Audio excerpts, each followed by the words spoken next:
welcome back. This is Sunday Breakfast right here on ChannelOne TV. Myself, Jude, Duncan, and of course, Eno Safo. We just finished the conversation with Dr. Kalsum Zakaria Adam, who is a public health practitioner and also a maxillofacial surgeon, taking us through a conversation on halitosis, oral infections. Will be up on our YouTube channel, ChannelOne TV. Go there, go watch for yourself if you missed any part of the discussion. But for now, we shift focus to some social issues, really, that got a lot of people talking for some time up until this week on Friday morning, right? And we are privileged to have joining us in studio Fred Duho, who is with us in the ChannelOne newsroom. Are you reading my name from the screen? No, my screen is off. No, my screen is off. My screen is off. Yeah. Struggling to get my name from the screen. I know you Hi, very Fred. well. I know it's looking so colorful this morning. Thank you. I tried. So stunning. Oh, I mean, you look so beautiful this morning. Thank And you. it's so effortless, you know. You also want the compliments. No, it's I like Please your tie. yeah, You know, the tie is your very is nice. so Jude's nice tie and is very colorful. nice. Thank you. But it's our end. You know, Jude's tie is very nice. Very nice. Fred, yeah. how are you I doing? need I to give like you that your plug. tie as well. Thank you. Thank you. I need to get that plug and Fred do. You know, I like the way, you know, our news editor Vivian calls you. She has a way she mentioned. Then you should know what will follow next is that you have to go here Yeah, and do yeah, this for go and me. do You know, this. I'm not part. I'm sure she has a way she calls you when she wants you to do something as well.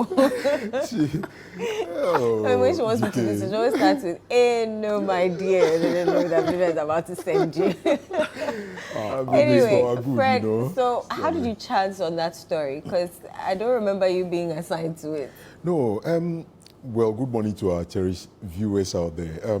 This particular story, I was going to Kolibu actually to do some, or attend to some medical emergencies, and I happened to see the operation take place at under the Obichebi Lamte overpass, and quickly swung into action to do what we are supposed to do. I mean, it's our responsibility Yeah, what we're trained It's to a do. calling. news It's a to calling. our cherished viewers all the passion. time and everything. It's a passion that we cannot really. You see, that's how come some people do leave the journalism field. They go and explore that phase. By the time you realize Yeah, they are back. back to the, and Yeah. that is it. It's natural with all of us. Sometimes because when you do this, you are getting the results and also helping to shape public opinion, also helping in the discourse, developmental agenda, everything. You're also contributing, doing your little bit to ensure that Ghana becomes a better place. Largely, the world wouldn't have been this great if there weren't journalists like you and I bringing the news to our people, informing them, entertaining them every day when they wake up to what is happening around them. So that is about it. I saw this particular operation being undertaken by the Immigration Service, and I had no option than to pull out my phone and start working. So I quickly prompted the office that this is what is happening, and the breakfast team quickly called via Zoom, and we had it on TV live, and that is how come the news spread so quickly. I must admit that there were other, would I say bloggers, or I didn't see any known media person there until we broke the news on our networks. Okay, so what exactly were they doing to the people? Well, to delve deeper into this, the Ghana Immigration Service, they were basically trying to clear the streets of beggars.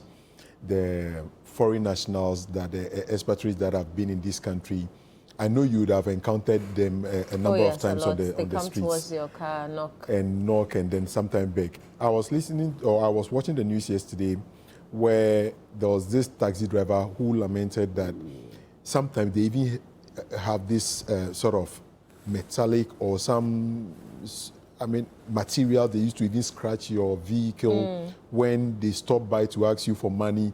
And so they become literally nuisance on our streets. So I was quite amazed at the level of excitement that greeted this both on site of the operation and on social media. a number of Ghanaians are so happy that these people are being taken out of the country. But that also should have been, would obviously be done with a certain level of compliance to international treaties and protocols, yeah. and to ensure that their rights are not necessarily infringed upon. So these people, when they were bringing them in their numbers, we thought we were going to get like some maximum 300. But when they finished with the exercise, it was more than 2,000 people that were gathered from the streets all over the city.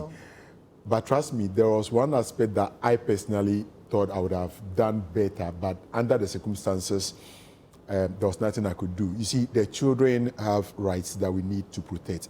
That I admit that we shouldn't have even showed their faces on camera, on TV, or even on social media. But look at the situation. You throw your camera lens on the parents or the adults, but they are with their babies, their kids. You have no option than. So this is what probably I personally, professionally would say wasn't the best on our part. But under the circumstances, this is all we could do to bring the news out to our viewers and listeners, the numerous people who cherish our platforms out there.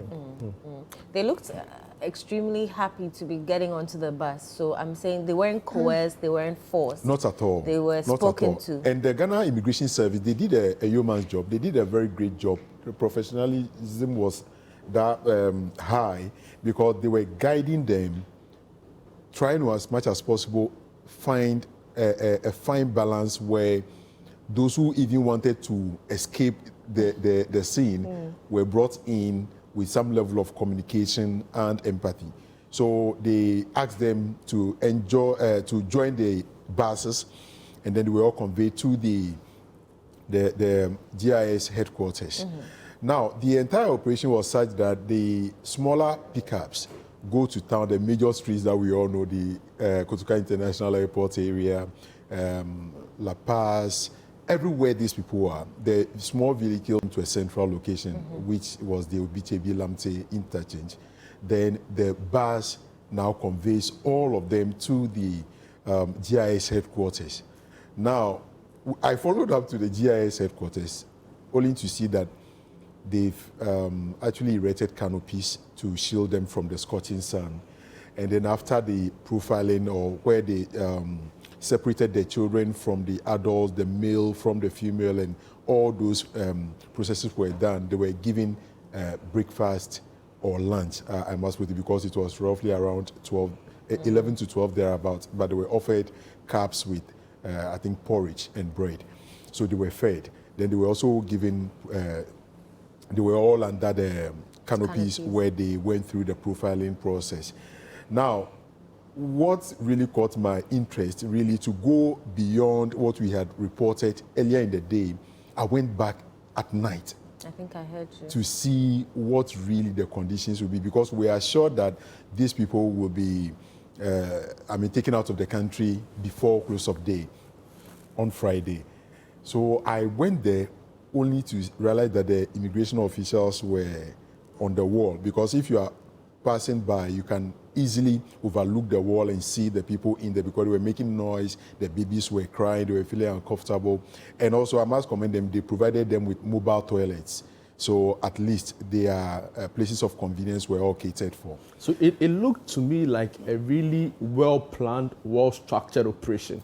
But right? the point where they didn't really estimate that it could go into the night, for them to make the necessary provision for them where to sleep and everything. Okay, so yes, they were sleeping on the streets. Yeah. They were sleeping on the street before you went for them.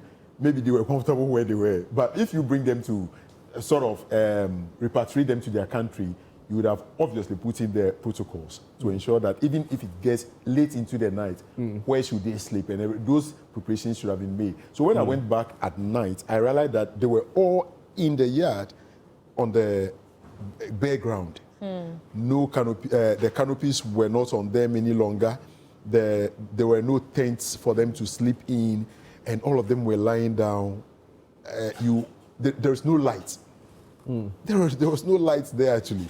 And that even makes it quite difficult. So my question was, assuming there is any, what is the name, snake or any Scorpions. scorpion or anything that would harm them, that would have been so easy. And it would have brought a certain level of emergency to this whole operation. So I assume that they probably didn't anticipate the numbers. the numbers And so are quite huge. they didn't think they go into the night like Exactly, you said. exactly. They probably But I thought was that so maybe glad by 4 or to 5 they would be done watch and send them on their way. I was so glad yesterday to see them on buses being conveyed out of the country.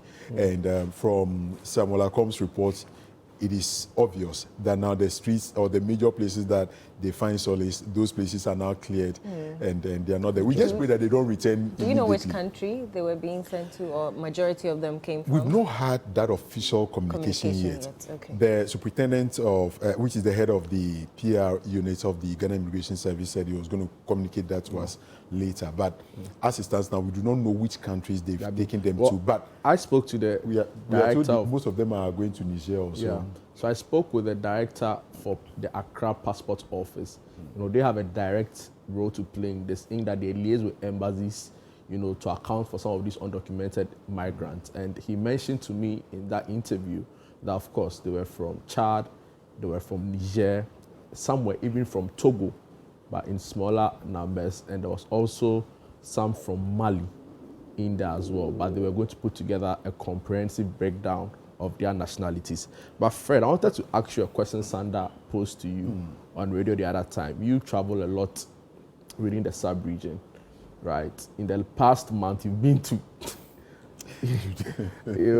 yeah, but for different reasons. But yeah, I mean, talk to us about how difficult or easy it is really for these migrants to be able to go in and out of the country, because we know that there's an ECOWAS treaty that allows for free movement. Exactly the point I was going to make. You know, so put it all together for us and talk to us about how really, because I've gone to the flower border before, and also at Burkina Faso border, and I'm like, what is happening really, right? Because it's really, you know. So the point here is that with ECOWAS, they have their own probably conventions and treaties and everything they want to sign up to for member countries to adhere to. Then again, you extend that to the African continent, which is the AU, and by extension, the United Nations, which has over 190 countries as membership. When they go for these meetings, there are a number of things they all do agree that if a migrant comes into your country, whether documented or undocumented, what must you do? Looking at the documents, you have to give these people, you have to treat them on individual basis, case by case basis, so that, sorry, you don't end up lumping all of them together, and when some of them may have genuine reasons for being in your country. So you have to interview them, interrogate the issues individually, and ensure that you are giving them that fair hearing, giving respect to their rights and everything therein. But in the area of the sub-region, when you talk of the ECOWAS sub-region, you are looking at the fact that we all do agree to free movement of people and goods and services. Don't forget, quite recently, we even have the headquarters of the CFTA right here in Accra. And that tells you that people should be able to cross our borders freely in the name of trade, in the name of work. They can migrate to Ghana to work, and we have a number of foreigners here to work. But you must do so with proper documentation. When you get to the Aflau border, for instance, if I'm going to Lomé or Togo, the immigration on the Ghana side would obviously interrogate me. They would find out where I am heading to, because they need to document the number of people also leaving the shores of Ghana or the borders in every given point in time. So when they are done with you and you get to the Togo side, the Togo officials also have a responsibility to interrogate you. And then that's where they ask you, laissez-passer. Where is your passport or your movement? Sort of, I'm using that literally because I do not know the full meaning of the laissez-passer, but it tells you that what sort of documents are you moving with, the guarantee that when you go, you return back to your country and everything. So, see, the issue has to do with you going through the proper immigration process, medical screening so that we avert any epidemic or pandemic like we've seen when COVID struck. So, in actual fact, you can move across our borders. What happens on our borders, especially to the eastern border, Togo, is that people are using their unapproved routes, which is the beats. They just enter into someone's home because your hall is I think probably... you found a story like a that story before, on that, yeah. Somebody's home is in, like your bedroom is in Togo and, your hall is in Ghana. We've seen that. It's no joke. We were at the Burkina Faso border when we were on the Heritage Caravan. Yeah. Someone is operating a shop. The shop, half of it is in Burkina Faso, half of it is in Ghana. So we have these commonalities among us. We are supposed to dwell as brothers and sisters. But the situation where your presence in another person's country can pose national security threats, can cause a certain level of discomfort and a whole lot of factors. Even safety, right? Safety and everything. They would have to take a lot into account to say that, no, we cannot accommodate you in our country. Okay. Now, these people, I always say that, see, they are literally fleeing from some conditions in their country. A whole lot of factors. Fred, hold on for me. Hold on for me. So, following the success of this here in Accra, residents in Kumasi are also calling for a similar thing. And our bureau chief for the Middle Belt, Hafiz Tijani, has filed this report. It's early morning at Akotia Line in Kumasi. Groups of women from Niger and Nigeria prepare to head to the streets, not to trade, but to beg. With children as young as 2 years old in tow, they move to various intersections across the city.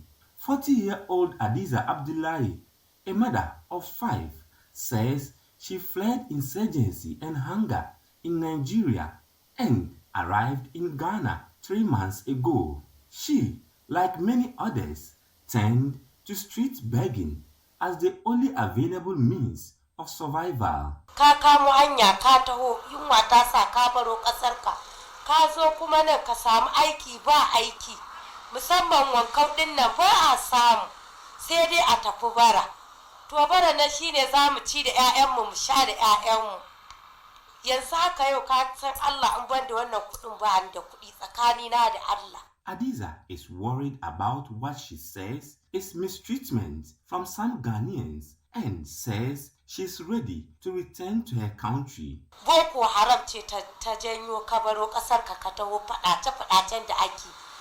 Wani karayar arzikinsa ce ta samu, wani ba abinci. Musamman Nijar din na ka gani da Najeriya kowa san halin da aka shiga. Babu abinci. Shine kawai yake kawo jama'a. Talauci ne ya saka mu wannan halin. The presence of these foreign beggars also contributes to growing sanitation issues as open spaces they temporarily occupy become littered and unhygienic. Some community members are not happy.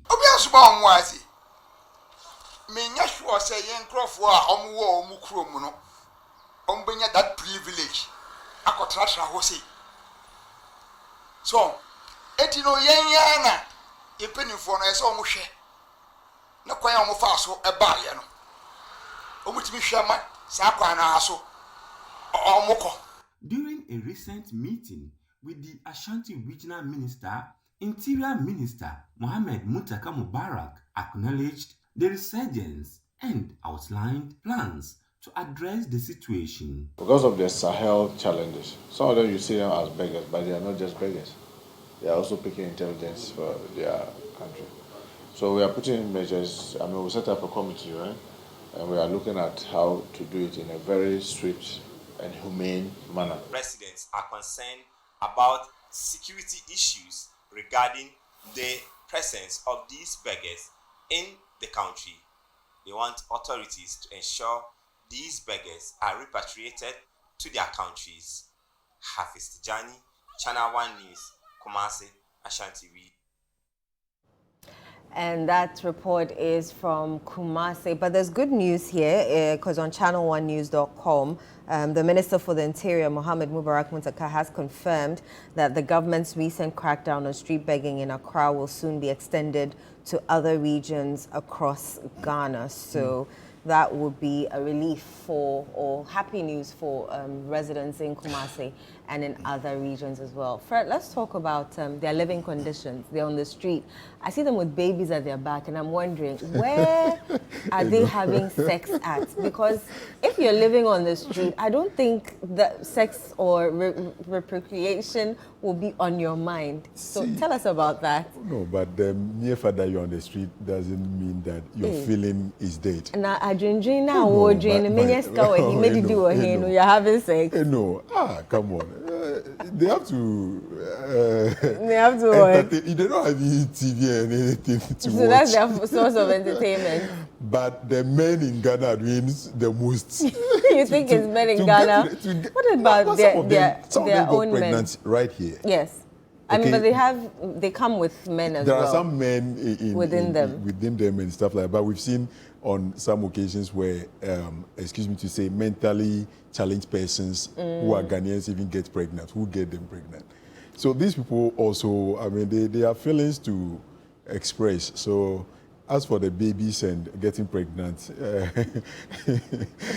but their living condition is such that, see, there was a time I was going towards Abose Ukai, and I saw the babies using, their children using a bowl to dish out water from the gutter.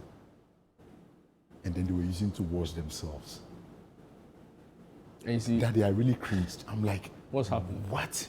Yeah, and that is where... And the gutter is so dirty. Yeah, I get a point. I get a point. And you see, she said they are running away from poverty in their country. But to come and live here, is it not the same thing? It's not the same. It's not the same. So it speaks to... See, the war and everything is one thing. What's the name? Like a bullet from nowhere hits you. Yeah. And there is another thing, just being in another country where you can be on the street freely, beg so it speaks for people to feed you. The progress we've made as a country, that they consider the hunger here more tolerable than what is in their home country. And like Fred rightly said, they are fleeing bullets, live bullets, right? And all of that peace of mind they have here in Ghana. But you know, there's some historicity to this challenge we are talking about, right? Because in 1969, right, there was the Aliens Compliance Order. I saw people, when we were on Eyewitness News, say that it's good that it's happening for the first time. There was a lot of people who thought it's the first time. No, this is not the first time. It's happened before, actually. Exactly. So in 1969, you know, there was the Aliens Compliance Order. At the time, our population was just about 6 million. But we had in excess of 20% of the population at the time were foreign nationals who had also come into the country for similar reasons, right? So economic reprieve and all of those things. So my challenge right now is that you highlighted it in your report. A lot of them, there's a security concern. There's also the safety, right? And there's also just public order, right? Because they distort traffic, they are just a nuisance. Beyond all that we've seen, what's the next line of action, right? We've sent them back to their country. In your estimations and your interaction with these officials from the Ghana Immigration Service and the Border Control Unit of the Ghana Armed Forces, who we are being told have a role to play in all of this, how do we prevent a future occurrence, right? Because somebody described it as pouring water into a bottle. You know, and the water is just endless. There's a limit to which the bottle can hold the water for it to just... So in your estimation, engaging with the people, how do we just end this once and for all? Ending it will be a bit difficult. And by that I mean, unless the war stops in their countries, okay, you cannot really predict when the war in this Niger and other neighboring, I mean, if I say war, using that loosely, the total unrest that the people sort of flee from, unless those conditions are quite over in their countries before we can confidently say there is some level of international collaboration going to take place to ensure that they stay in their countries. But as long as there is this economic hardship, there is war, there is conflict in their communities, they will always want to run away from those circumstances. Now, how do they get into Ghana and how do we prevent that? we do not have a wall fenced around us as a country. We are not Donald Trump. We don't have Trump. We don't have Trump. We don't have Trump as president, right? So, to go to war. And you have so many unauthorized routes they can come in. But if the Ghanaian would be patriotic enough, those in the border communities can be patriotic enough to say that, well, even though I have a house on the borderline, I believe anyone who is a stranger coming in, it is my first responsibility to let the person go and use the main immigration post so that the person is checked. The person is, we ascertain the status of that person. Is the person really fleeing from a certain level of conflict wherever he's coming from? Okay, what are the channels through which the person can get into our country and be well accommodated and given probably some refugee status? So there are a number of things we can do to ensure that when they even come in, we properly regulate their activities. Assuming we're not seeing them on the streets, like the previous government initiated a move to build a CAI training center and everything, which was done. Assuming these were coming in, we want to assume that they are refugees. We can equally camp them somewhere, give them the needed support so that we reintegrate them properly. Are they refugees or they are illegal migrants? They are illegal migrants at this point. So they are not refugees? Unless you go to the refugee board to declare your status and say that, no, you are running away from some uncomfortable situation in your country, you want to claim that status in Ghana. Okay, then that one, they can also document you and give you the proper code as you deserve. You get it? So if we bring in these people, we should be able to put them under proper systems. One would say, how come the Ghanaian is not satisfied? Yeah, we want to expand more to cater for these people when they come in. No, we are obliged in certain ways by certain conventions that when these people come in, when migrants come in, we give them this level of support that they deserve if they come in through the right channels. Thank you so much. And in 2010, 3.1 million undocumented migrants resided in Ghana as at that time. As at that time. You know, so I'm sure and the number have grown. You know, people even feel like this number doesn't really reflect the numbers in terms of its overall, you know. See, so I personally asked the immigration officer, what next? These are only undocumented migrants. What about those who work at night?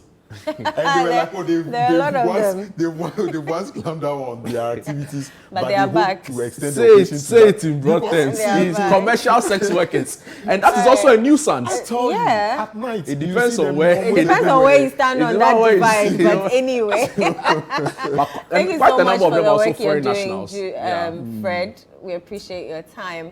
We'll be back. We'll be telling you a lot about the Agri-Fair. All you need to know when it's happening, where it's happening, what you need to do, and why you need to be there. Stay with us.